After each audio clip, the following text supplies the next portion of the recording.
ایک بات میں اگر آپ کی اجازت ہو تو پوچھ لوں، وہ بڑی اہم ہے، خاص طور پہ اگر آپ 2-3 منٹ میں اس کی وضاحت کر دیں۔ حلالہ کی آپ نے بات کی، یہ تو بڑا معروف ہے، بڑا معروف ہے سر، کہ 3 طلاقوں کے بعد حلالہ ہو جائے تو پھر اس کے بعد نکاح جائز۔ اس کی ذرا بات کھولیں گے تھوڑی سی، اس کی اصل حقیقت کیا ہے، شرعی حیثیت کیا ہے؟ سر دیکھیے شرعی حیثیت یہ ہے کہ اللہ تعالیٰ نے پوری ہمارا جو معاشرہ ہے، پوری ہماری معاشرت ایک گھر سے لے کے بین الاقوامی جو ہمارا ایک گلوبل ولیج ہے، اس کی بنیاد ایک رشتے پہ ہے، ٹھیک ہے، جو اماں حوا اور بابا آدم سے شروع ہوا،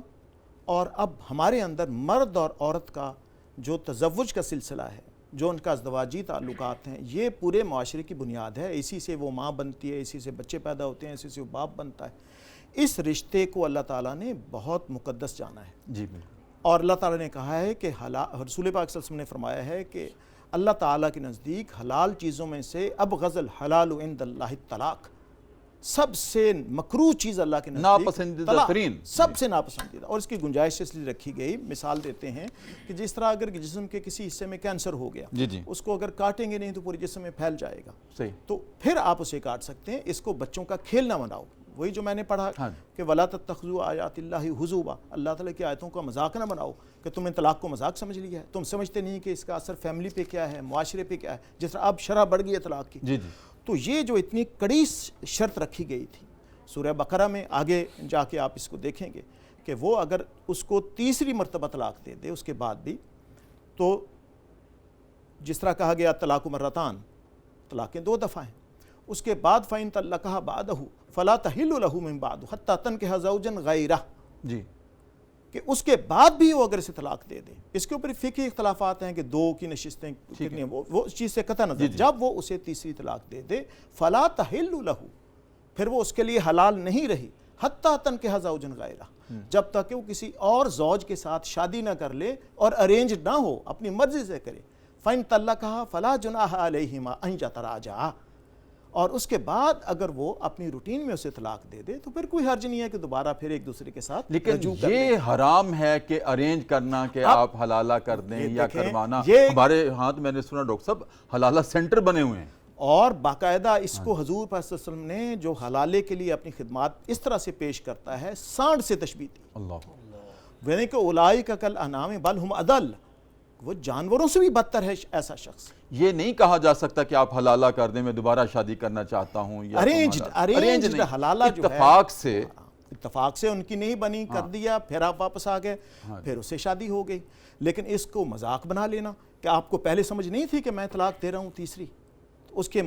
کیا اثرات کیا ہوں گے میرے بچوں پہ، میری زندگی پہ کیا اثرات ہوں گے، تو تمہارے دل میں اتنا خوف ہونا چاہیے کہ تمہیں پہلے سے پتہ ہو کہ اس کا انجام پھر یہ ہے۔ یہ رشتہ اللہ تعالیٰ نے قائم کیا ہے جو کہ آدم علیہ السلام اور حضرت اماں حوا علیہ السلام جو ہیں ان کی آپ سمجھیے سنت اور تسلسل ہے۔ جی جی، اس رشتے کا تقدس اتنا زیادہ ہے کہ ہم جب پڑھتے ہیں، اسی میں آگے جا کے آپ دیکھیں گے کہ بابل میں ہاروت و ماروت کا ذکر آئے گا، تو ان کی خصوصیت یہ بیان کی ہے جادو کی کہ وہ میاں اور بیوی میں تفریق کرا دیا کرتے تھے، اور کہتے ہیں کہ شیطان سب سے زیادہ خوش اس وقت ہوتا ہے جب اس کا کوئی چیلا آ کے یہ بتاتا ہے کہ میں نے میاں بیوی میں لڑائی کرا دی ہے، کیونکہ آپ نے معاشرے کی بنیادیں ہلا دی، معاشرہ سارا قائم ہے اس رشتے کے اوپر، جتنے رشتے ہیں وہ سارے اسی سے نکلتے ہیں، بالکل ایسے، تو اس کو اگر آپ نے ہلا دیا تو آپ کو اس کے تقدس کا احساس نہیں ہے، اور آپ نے بچوں کے کھیل کی طرح اس کو طلاق اس طرح کہہ کے اس کو فارغ کر دیا۔ اب جا رہے ہیں کہ جی حلالہ کرائیں، اس کے بعد کی تمام تر زندگی زنا ہے، جتنی اولاد ہوئی وہ ولد الزنا ہے، نہ وہ وراثت کے حقدار ہیں، نہ شریعت میں ان کی گنجائش ہے۔ اس کے اثرات تو دیکھیں کتنے بڑے، اس میں سے ہیلا تلاش کر رہے ہیں آپ،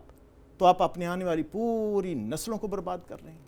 بالکل ڈاکٹر صاحب، آپ نے بہت خوبصورت آج ہماری رہنمائی کی ہے، ہمارے ناظرین اس کو دیکھ رہے ہیں، بڑے غور سے یہ باتیں سن بھی رہے ہیں اور غور طلب ہیں۔ اچھا، اسی طرح سے ایک اور موضوع سے متعلق یہ ہیلے، چونکہ ہم اچھا ہیلوں کی بات ہو رہی نا، ہم ہیلے تراشتے ہیں آج کل، ایک اور نکاح مسیار دیکھیں، اب اس کی تشریح کیا کی جاتی ہے کہ یسر سے ہے، آسانی سے اس میں بھی فکسیشن کی جاتی ہے کہ 6 مہینے کے لیے، 2 مہینے کے لیے، اور دوسرا اس کی تشریح یہ کی جاتی ہے کہ جی وہ خاتون کہتی میں کوئی حق نہیں مانگتی، آپ نے سنا ہوگا، دیکھو سر ہے نکاح مسیار بھی ہے، اور بھی اس طرح کی انہوں نے گنجائشیں ایسی نکالی۔ نکاح مسیار سر یہ ہے کہ وہ رخصت بھی نہیں ہوتی اپنے گھر سے، آپ اس کی ذمہ داریاں بھی نہیں اٹھاتے، اور ایک طرح کا آپ نے گنجائش، اس میں کئی صورتیں ہیں، کچھ میں جواز کی صورت بھی نکل آتی ہے۔ اگر آپ نے مدت کا تعین نہیں کیا یا صرف یہ طے کر لیا کہ یہ اپنے گھر میں رہے گی، اگر مدت کا تعین نہیں ہے اور حقوق سے عورت دستبردار ہوتی ہے، میرا خیال ہے پھر جواز کی صورت ہے۔ لیکن یہ ایسی صورت نہیں ہے جس کی تحسین کی جائے یا جس کی حوصلہ افزائی کی جائے۔ دیکھیں سر، بنیادی طور پہ شادی جو ہے وہ صرف آپ کے ازدواجی تعلقات کا نام نہیں ہے، وہ ایک پوری معاشرت کی آپ بنیاد رکھتے ہیں۔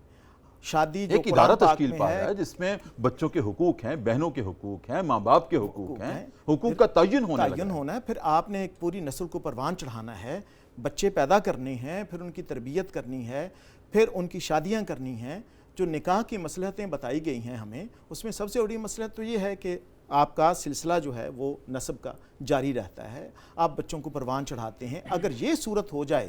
کہ آپ کے تعلقات میں سے فیملی والا عنصر ہی غائب ہو گیا، تو پھر آہستہ آہستہ جیسے یورپ میں ہوا ہے کہ وہاں فیملی سسٹم ختم ہو گیا، آبادی کی شرح منفی میں چلی گئی۔ اگر 100 بندے فوت ہوتے ہیں تو پیدا 20 ہو رہے ہیں۔ یہاں تک کہتے ہیں کہ آؤٹ آف ویڈ لاک بھی اگر بچہ لے آئیں تو اسٹیٹ اس کو پال دے گی، پھر بھی لوگ بچے دینے کے لیے تیار نہیں ہیں۔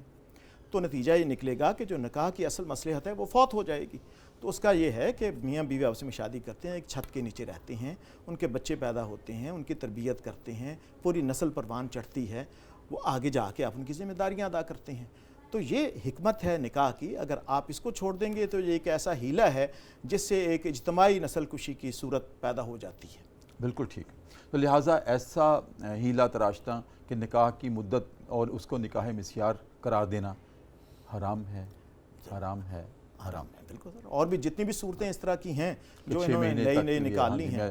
دوسرے ملک میں گیا ہوں تو یہ طے کر لیتے ہیں، تو یہ نکاح کی سر مدت کا تعین نہیں کیا جا سکتا کیونکہ اس میں پلاننگ شامل ہوگی۔ اگر پلاننگ شامل ہوگی تو وہ نکاح بذات خود جو ہے فسخ ہو جائے گا۔ اس میں کوئی بھی مدت کے تعین کی صورت ہو وہ نکاح نہیں ہے، وہ نکاح نہیں ہے۔ بالکل ٹھیک۔